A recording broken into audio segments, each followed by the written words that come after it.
have to, but I would recommend doing it. This is the chemistry resource folder. I'm about to update it with resources for Unit 3 and add some stuff in as I have time. So click on that and save it, and you will have access to all sorts of resources on each lesson. And then if you have any more questions, you can always come talk to me, but this is a good place to start if you like to try things on your own first. Last week, and you can click on these by clicking on the slide. So you have to click on the slide link that I shared, and then you can go through the slides and actually click on stuff. So last week, I don't know if y'all remember, but we learned about electron configuration, okay, and the periodic table. So let's do a quick practice real quick. So what element is this? Ne3s2 3p3. What element is that? So we have to think about kind of where it ends. Here's my trick, okay? Rather than looking at the entire thing, circle the last little section about where it ends. So this element apparently ends on row 3, section P, 3 blocks in, okay? So row 3 is this row right here, right? Energy level 3, 1, 2, 3. Section P is this section right here. Okay, are we getting any guesses here? Okay, so row 3, section P, and then that little 3 up top as an exponent tells you how far in you count. So 1, 2, 3, aluminum, silicon, phosphorus. So this element is phosphorus. Does that kind of make sense on how we find the element? Once you know, like, okay, it just stands for the row, the section, and then how far over, it makes it a little bit easier to identify the element. Do we feel good about that one? Feel good, a little bit better about electron configuration? Okay, I'm so glad to help. As a reminder, periods are the horizontal rows on the periodic table. So these are periods right here, okay? Period 1, period 2, right? Groups, oh, here's just a quick question. What period is this element on? What period is phosphorus on? Seeing one answer here, trying to wait and see if there's some more. What period is phosphorus on? Y'all put it in the chat if you want. Period 3, right? Great job. Great job, Natalie. Great job, Sadiq. Period is what I'm asking. The question is asking what row is it on, right? So do y'all see how phosphorus is on row 3? Periods are the rows on the periodic table, okay? Oh, and then groups are the vertical columns. So you see all these numbers that are popping up here, 1 through 18, those are called groups, okay, or columns, okay? So what group is phosphorus on? Great job, Emery. Great job, Allison. Allison, you're on top of it. It's your first week. Way to go. Leanna, great job. Yeah, phosphorus is on period 3, group 15. Y'all are doing so good. I'm so glad this is helpful for y'all. I know it can be confusing, so that's why I wanted to identify it again. We also learned about the periodic table last week, and we learned that there were some really old ways that they used to organize it. This picture on the left is actually a way that they proposed the periodic table be developed. There were all sorts of different cool ways that they tried to organize the periodic table. And the one that won out was not this one. This one's pretty cool, right?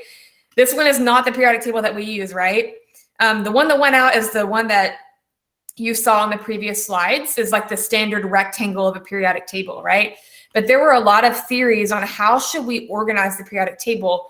And we learned that the periodic table has these repeating patterns called periodicity, these repeating patterns. Dmitri Mendeleev helped organize the periodic table, and you can read kind of how he did. And then Henry Moseley came in, he got a lot of the credit too, and he kind of finalized the periodic table. He fixed some problems, and he figured out that the atoms should be arranged by their atomic number, which is how many protons they have. And then we learned about different families, like this family is called alkali metals. This family is called alkaline with an Ne. These are all called transition metals, that rectangle in the middle. And then you kind of skip. You see how we're skipping? The ones in between aren't really very, like, they do have names, but it's not very common. I actually forget some of their names, and some of them I remember, but they're not very commonly used. Skipping to group 17, These are called halogens. Okay. And then the final group that everybody, if you remember one thing, is that this group is called noble gases. They are the ideal group.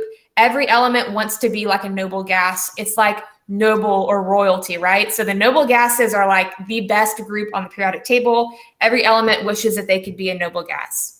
So they're the role models of the periodic table. They are the role models of the periodic table. Everything wants to be like them, and they're like the upper class, right? They have everything that they need, and they are unreactive. They don't interact with other elements. They are like up on a pedestal. So that's the noble gases.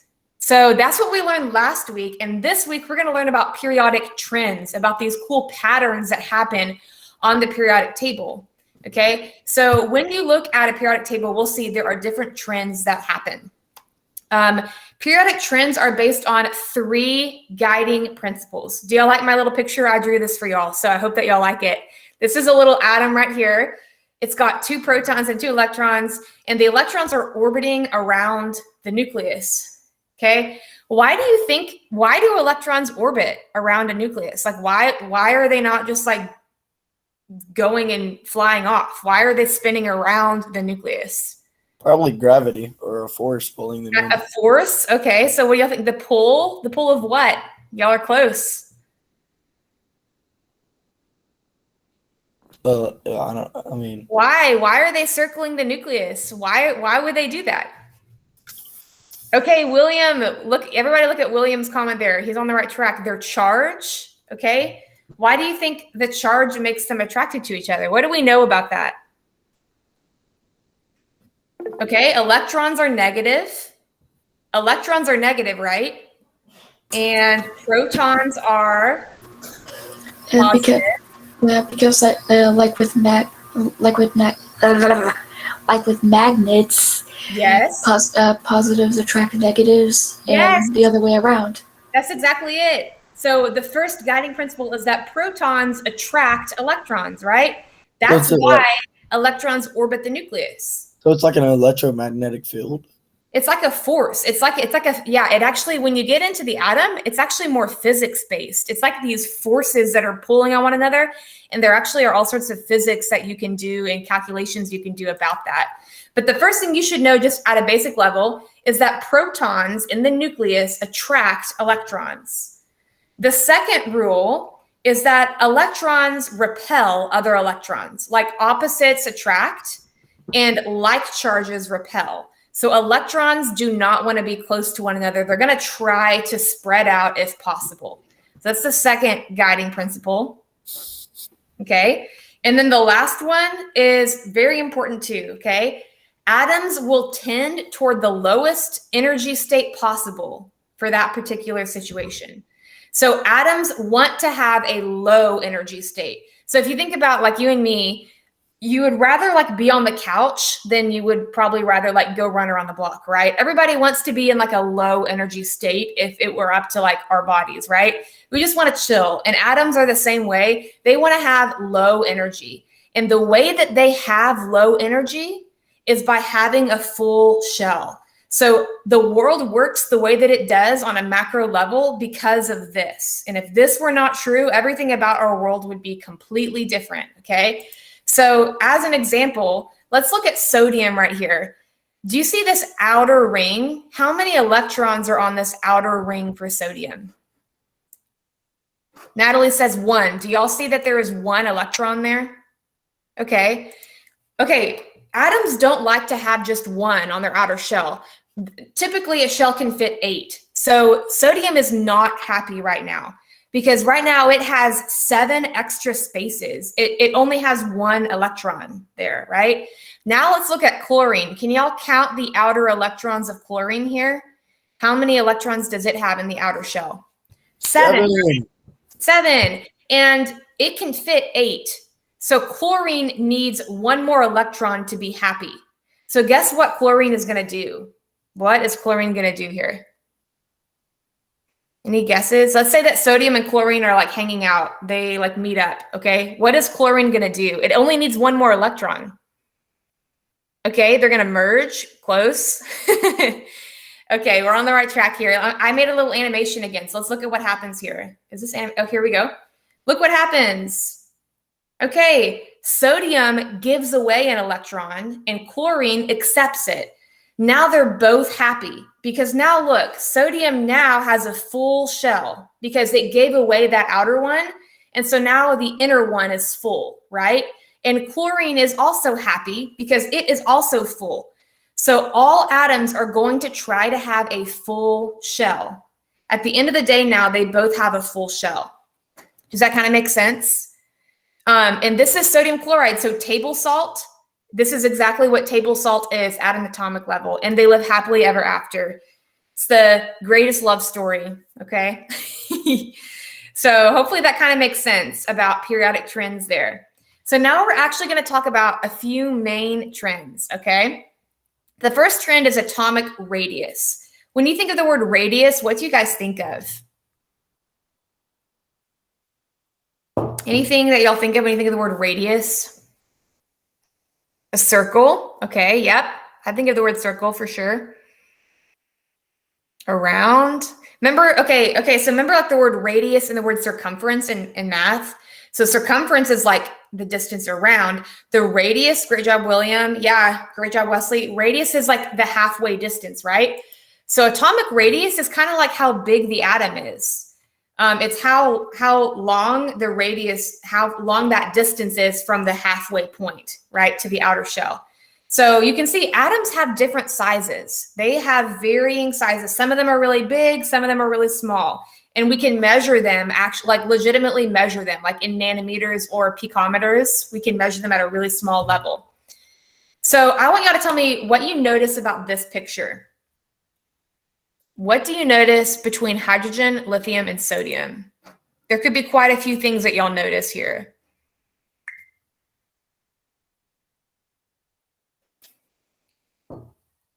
They're blue and red. Okay, love it. The protons are increasing. Okay, that's also true. What else do you notice? Okay, Natalie says they gain more electrons as the period increases. Okay, great job. So hydrogen is on period 1. Everybody agree that hydrogen is on period 1? Okay, and how many rings does it have? How many rings? 1. Okay, lithium is on period 2. How many rings does it have? 2. Sodium is on period 3. It has 3 rings, right? So what do you think happens to the size of the atom as you go down a period? What do you think happens to the radius of an atom as you go down a period? It's going to get bigger, right? Do you see how much bigger the atom is getting because it's stacking on like an extra story to its house? It's adding on another energy level. So atomic radius gets bigger going down the periodic table because the energy levels are stacking on top of one another and they get really big. I mean, I didn't want to draw. It took me a long time to draw sodium, and I was like, I'm not about to draw the next one. That's way too many atoms. I mean, way too many electrons to draw. So I only drew these 3. So great job on that. So atomic radius increases going down a column. What do you guys notice about this picture? When you go across a period, what do you see is happening to the size of the atoms? As you go across, is the size getting bigger or smaller? It's getting smaller, right? Okay, that's another part of the trend. So atomic radius gets bigger going to the left, right? You see how it's getting bigger going to the left for the most part? So here's kind of a picture showing that. But I kind of wanted to show you this right here. This is kind of how I wrote it here. So atomic radius gets bigger going to the left and it gets bigger going down. Okay, so when you compare elements, the ones that are further left are bigger and the ones that are further down are way bigger. So let's practice because there are some weird questions that you'll come across on your tests and on your quizzes and even in the future past this point, even if you've already heard of this question. So let's look at this. Which element has the largest radius? Okay, well, this is a really weird question. They don't actually give us the element, like they're giving us the electron configuration. So remember, we just looked at the ending. You see how what do they all end on? What do they all end on? P3, right? So the first one is 6, and then there's actually 6p3, and then if you skip around, there's 5, and then 4, 3, and 2, right? So we got to identify what those elements are. So let's look at the first one was 6p3. What element do y'all think ends on 6p3? What do y'all think? Okay, I got one answer here. 6p3, great job. That would be Bi, because you see how it's on row 6p right here, and it's 1, 2, 3 over. So you count from the green section, right? So I'm going to go ahead and circle all of them. Like all that they're doing is giving you the electron configuration. So now that we know that, which element do you think is going to be the biggest? Which one's going to have the largest radius? Great job. It's going to be Bi, because like we said earlier, the radius gets bigger going down, right? So Bi is going to have the largest radius because it increases going down. So our answer is going to be Bi. Great job. We're going to do one more practice because these look complicated, but they're not as bad as you think. So it says rubidium has a radius of 248. Tin has a radius of 140. What would be the radius for xenon? So it gave us rubidium, it gave us tin, and now it's asking for xenon. So let's go back and circle those three. Here's rubidium, here's tin, and here's xenon. So do you think that xenon is going to have a larger radius or a smaller radius than tin? Is xenon going to be bigger or smaller than tin? It's going to be smaller, right? Because the radius gets bigger going to the left. So I would put if you have a printout of the periodic table, you should maybe write some of these arrows down to help you. This is for the radius, right? And so we know that xenon has got to be smaller because the radius gets bigger going to the left, right? And so when you look at the answer options, see how it gave us the radius of 10 right here. It was 140. And so you would probably choose the one that's a little bit lower than 140, so 130, right? Because these other options are all way bigger. And then there's 0, but it wouldn't make sense for it to be 0. Does that kind of make sense to y'all on how we do that? So you kind of just find the elements and you look at the trend for it. And I've outlined the trends for a lot of elements here. Like here is Ionic Radius. This picture came from one of the lessons. What do y'all notice about Ionic Radius? Look at these positive charge ones. When the positive charge gets bigger, the radius gets smaller for this. This one's kind of weird to think about, right? So as the positive charge gets bigger, like K plus, then 2 plus, then 3 plus, you see how it's getting smaller, okay? So that's the trend for cations for positive charge. And then what do you notice about the negative charge? As the negative charge gets bigger, the atom gets bigger. Right? And so looking at that picture really helps when you're answering questions about that. There will be some questions that you have about which one has the largest ionic radius. And ionic is different, a little bit different than atomic. Okay. Okay, quick practice question. If a neutral nitrogen atom gains 3 electrons, what charge do y'all think it's going to have? So we have a nitrogen atom that's hanging out, and all of a sudden it takes on 3 more electrons. So the reason I'm asking this is because this is a confusing question. So it's neutral, and then it gains 3 electrons. Are electrons positive or negative?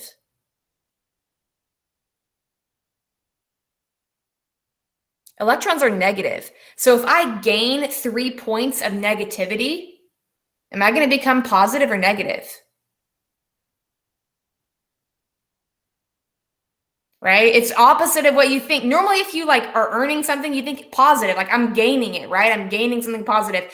For atoms, it's opposite. If you gain an electron, the answer is going to be C, because electrons are negative, right? So when you gain them, you become more negative. Let's ask one more. If magnesium loses 2 electrons, what charge do y'all think magnesium is going to have? So magnesium is just hanging out, and all of a sudden it loses 2 electrons. So if you like give away negativity, you become more positive. Like you're like leaving it behind, right? You're giving away that negativity. So you become more positive. So yes, magnesium is going to have a +2 charge because it lost 2 electrons. Glad we cleared that up. Don't feel bad if you got it wrong the first time. The reason I asked that is because it can be a confusing topic. Okay, this trend is also really important. This is called ionization energy. Ionization energy is how much work it takes to pluck off an electron, to remove an electron. Some atoms, it takes a ton of energy because they're holding on tight.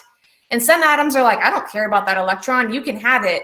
And it doesn't take any energy at all. There's no fight at all. They can just take it away, right? And there is a trend on the periodic table that you need to know. Ionization energy gets bigger going up, and it gets bigger going to the right. Okay, so it's opposite of the other trend. It gets bigger going up and gets bigger going to the right. Okay, so this is another example here. So which one of these elements is going to have the lowest ionization energy? Which element there will have the lowest ionization energy? Great job. Great job. See, these questions aren't so hard, right? When you can circle them and circle them in and you've got your periodic table labeled, I really recommend being organized and labeling it on your device, or I can help you. If you come to my classroom, I'll help you organize it. So sodium, or Na, would be the lowest ionization energy. Great job.